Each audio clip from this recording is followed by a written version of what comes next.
కళాకారుల్ని చిన్న చూపు చూస్తూ మీరు మాట్లాడారు. కళాకారులకి రికార్డింగ్ డాన్స్ వాళ్ళకి కూడా మీకు తేడా తెలియదు. అది కూడా చెప్పరు మీ పిఆర్ వాళ్ళు. సంక్రాంతి సంబరాల్లో భాగంగా జబర్దస్త్ టీము కళాకారులు రావడం జరిగింది. ఆ కళాకారుల్లో శాంతి స్వరూప్ అని మగవాడు. ఇతను గత 11 సంవత్సరాల నుంచి కూడా అతను జబర్దస్త్ టీంలో ఆడవాళ్ళు వేషాధారణ వేసి నటిస్తూ ఉంటాడు ఆయన. అది సభ్య సమాజం అందరికీ తెలుసు, తెలుగు ప్రజలందరికీ కూడా. తమరికి తెలియదు, మీకు రాసిచ్చే వాళ్ళకి కూడా తెలియదు. ఇతనితో నేను డాన్స్ చేస్తే రికార్డింగ్ డాన్స్లు అంటా ఉన్నారు మీరు. వీళ్ళు కళాకారులయ్యా, చిన్న తెర కళాకారులు. వాళ్ళని చిన్న చూపు చూడటం ఎందుకు?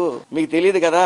ఈయనతో డాన్స్ కట్టినా మీరు నేరం కింద చూస్తారేమో. ఎందుకంటే మీకు మగవాళ్ళ మీద డిఫరెంట్ ఒపీనియన్ ఉంది. మీరు వాళ్ళ అందాల గురించి వర్ణిస్తూ ఉంటారు. అలాగే బట్టలిప్పు చూస్తానని పోలీసు వాళ్ళు అంటా ఉన్నారు. ఆ విచిత్రమైన వాదన ఏంటో మాకు తెలియదు కానీ కనీసం మీ డబ్బా ఛానల్ ఏదో చెప్తే మీరు వచ్చి బయటకు మాట్లాడేయటం, మీ పిఆర్ఓలు ఏదిస్తే అది మాట్లాడేయటం. ఆలోచించి మాట్లాడండి మాట్లాడేటప్పుడు.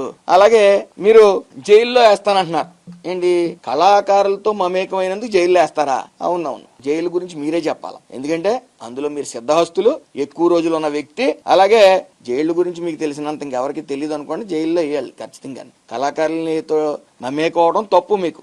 కళాకారులు అంటే మీకు చిన్న చూపు. మన సంక్రాంతి సంబరాలంటే కూడా ఏంటో తెలియదు మనకు. సంక్రాంతి సంబరాలంటే మన ఇంటి వెనకాలే ఒక సెట్టింగ్ వేయటం, ఓ లింగి పంచి కట్టుకోవటం, అధికారంలో ఉన్నప్పుడు అది కూడా ఓ లింగి పంచి కట్టుకోవటం, అది వైరల్ చేయటం, ఆడావిడి చేయటం. మళ్ళీ మీరు మాట్లాడుతూ ఉన్నారు ఆడు వీడు అంటే.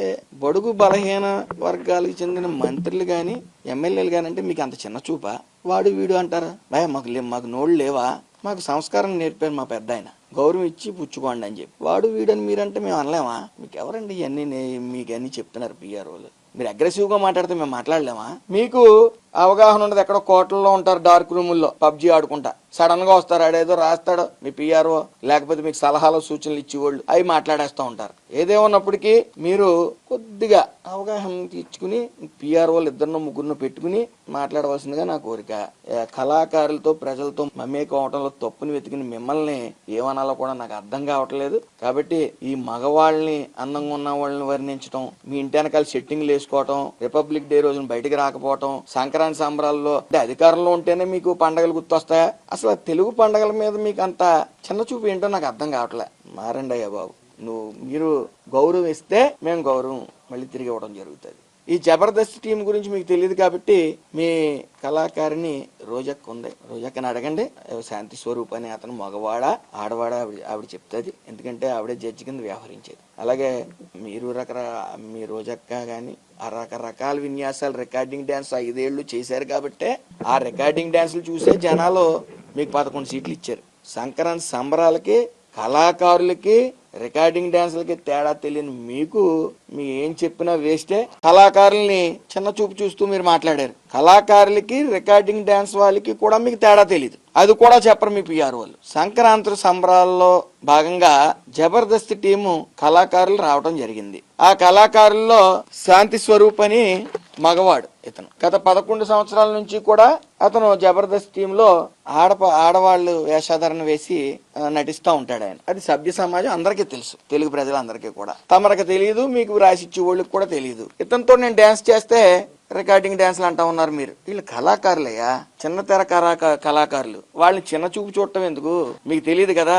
ఈయనతో డాన్స్ కట్టినా మీరు నేరం కింద చూస్తారేమో. ఎందుకంటే మీకు మగవాళ్ళ మీద డిఫరెంట్ ఒపీనియన్ ఉంది. మీరు వాళ్ళ అందాల గురించి వర్ణిస్తూ ఉంటారు. అలాగే బట్టలిప్పు చూస్తానని పోలీసు వాళ్ళు అంటా ఉన్నారు. ఆ విచిత్రమైన వాదన ఏంటో మాకు తెలియదు కానీ కనీసం మీ డబ్బా ఛానల్ ఏదో చెప్తే మీరు వచ్చి బయటకు మాట్లాడేయటం, మీ పిఆర్ఓలు ఏదిస్తే అది మాట్లాడేయటం. ఆలోచించి మాట్లాడండి మాట్లాడేటప్పుడు. అలాగే మీరు జైల్లో వేస్తానంటున్నారు ఏంటి? కళాకారులతో మమేకమైనందుకు జైల్లో వేస్తారా? అవునవును, జైలు గురించి మీరే చెప్పాలి. ఎందుకంటే అందులో మీరు సిద్ధహస్తులు, ఎక్కువ రోజులు ఉన్న వ్యక్తి. అలాగే జైలు గురించి మీకు తెలిసినంత ఇంకెవరికి తెలియదు అనుకోండి, జైల్లో వేయాలి ఖచ్చితంగా. కళాకారులతో మమేకోవడం తప్పు మీకు. కళాకారులు అంటే మీకు చిన్న చూపు. మన సంక్రాంతి సంబరాలంటే కూడా ఏంటో తెలియదు మనకు. సంక్రాంతి సంబరాలంటే మన ఇంటి వెనకాలే ఒక సెట్టింగ్ వేయటం, ఓ లింగి పంచి కట్టుకోవటం, అధికారంలో ఉన్నప్పుడు అది కూడా ఓ లింగి పంచి కట్టుకోవటం, అది వైరల్ చేయటం, ఆడావిడి చేయటం. మళ్ళీ మీరు మాట్లాడుతూ ఉన్నారు ఆడు వీడు అంటే. బడుగు బలహీన వర్గాలకు చెందిన మంత్రులు గాని ఎమ్మెల్యేలు గాని అంటే మీకు అంత చిన్న చూపా? వాడు వీడు అంటారా? భయ మాకు నోళ్ళు లేవా? మాకు సంస్కారం నేర్పారు మా పెద్ద ఆయన, గౌరవం ఇచ్చి పుచ్చుకోండి అని చెప్పి. వాడు వీడని మీరంటే మేము అనలేమా? మీకు ఎవరండి ఇవన్నీ మీకు అన్ని చెప్తున్నారు పిఆర్ఓలు? మీరు అగ్రెసివ్ గా మాట్లాడితే మేము మాట్లాడలేమా? మీకు అవగాహన ఉండదు, ఎక్కడో కోటల్లో ఉంటారు డార్క్ రూముల్లో పబ్జీ ఆడుకుంటా, సడన్ గా వస్తారు, ఆడేదో రాస్తాడు మీ పిఆర్ఓ, లేకపోతే మీకు సలహాలు సూచనలు ఇచ్చేవాళ్ళు, అవి మాట్లాడేస్తూ ఉంటారు. ఏదేమన్నప్పటికీ మీరు కొద్దిగా అవగాహన తెచ్చుకుని పిఆర్ఓలు ఇద్దరినో ముగ్గురునో పెట్టుకుని మాట్లాడవలసిందిగా నా కోరిక. కళాకారులతో ప్రజలతో మమేకం అవడంలో తప్పుని వెతికిన మిమ్మల్ని ఏమనాలో కూడా నాకు అర్థం కావట్లేదు. కాబట్టి ఈ మగవాళ్ళని, అందంగా ఉన్న వాళ్ళని వర్ణించడం, మీ ఇంటి వెనకాల సెట్టింగ్లు వేసుకోవటం, రిపబ్లిక్ డే రోజున బయటికి రాకపోవటం, సంక్రాంతి సంబరాల్లో అంటే అధికారంలో ఉంటేనే మీకు పండగలు గుర్తొస్తాయా? అసలు తెలుగు పండగల మీద మీకు అంత చిన్న చూపు ఏంటో నాకు అర్థం కావట్లే. మారండి అయ్యా బాబు. మీరు గౌరవం ఇస్తే మేము గౌరవం మళ్ళీ తిరిగి ఇవ్వడం జరుగుతుంది. ఈ జబర్దస్త్ టీం గురించి మీకు తెలియదు కాబట్టి మీ కళాకారిణి రోజక్క ఉంది, రోజక్కని అడగండి. శాంతి స్వరూప్ అని అతను మగవాడా ఆడవాడా ఆవిడ చెప్తుంది, ఎందుకంటే ఆవిడే జడ్జి కింద వ్యవహరించేది. అలాగే మీరు మీ రోజక్క గాని ఆ రకరకాల విన్యాసాలు రికార్డింగ్ డాన్స్ 5 ఏళ్లు చేశారు కాబట్టి ఆ రికార్డింగ్ డాన్సులు చూసే జనాలు మీకు 11 సీట్లు ఇచ్చారు. సంక్రాంతి సంబరాలకి, కళాకారులకి, రికార్డింగ్ డాన్సులకి తేడా తెలియని మీకు మీ ఏం చెప్పినా వేస్టే.